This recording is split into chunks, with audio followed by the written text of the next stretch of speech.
And a very good morning to you. This is the Talk of the Town. Our guest this morning is Prof.Anura Wijayapala, who was formerly the chairman at the Ceylon Electricity Board, now happily at the Department of Electrical Engineering, University of Morocco. Very good morning. Good morning. Good morning for us. Good morning to the listeners. Thank you. Tell me, there's all these reforms going on and so on.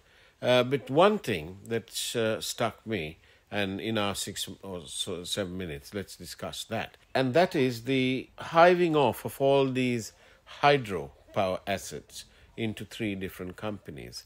But these are the people's assets. Exactly. How should the people be compensated? Because after all, the people paid for these over the years, and they are now free of any liens, if you like, and all the loans have been paid.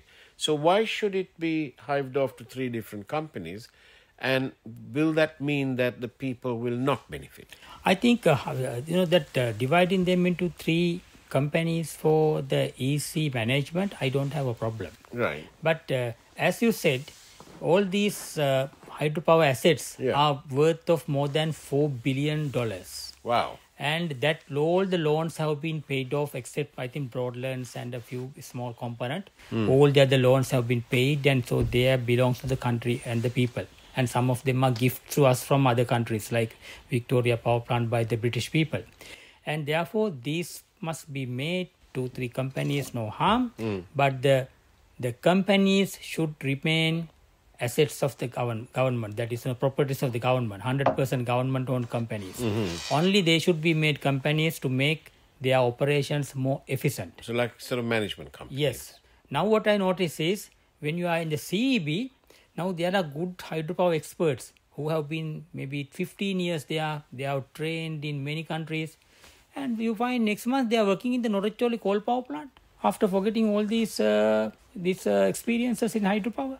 But if you make hydropower companies, they will remain with that, they will mature in that, they will be experts in that, and that will benefit, mutually beneficial to both parties. So no harm making them, but let them be made 100% government-owned companies, at least for the next 10, 15, 30 years, and then we can see whether we want private sector investment for further development. My suspicious mind goes towards this break-up of the CEB into 14-odd companies. But who's going to staff them? I bet you that there are people within the CEB who are eyeing these plum positions and will carry on doing what they've not done for the last so many years. I think that may be possible, but I think the new bill should prevent that. That is what I said. Now, whoever is appointed to these companies and even in other ministries, there should be a screening process similar to the High Post committee in Parliament. So everybody's credentials should go to them, and they should look at it and see whether they are worthy of holding a director post, chairman post, working director post in any of these companies. And if they don't fit, they will not qualify. So there should be a procedure like that.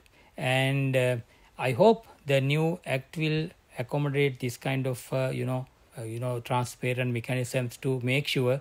Now we have 7 directors controlling CEB and things have not gone well.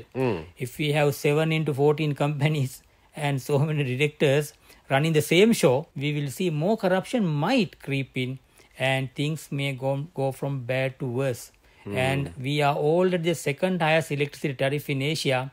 We might beat the record and become the highest electricity tariff in Asia if we don't do properly management of our electricity sector, energy sector, even at least now. Professor Anura Wijayapala, thank you very much for being on Talk of the Town. It's now back to the studio with Dom and Asanka.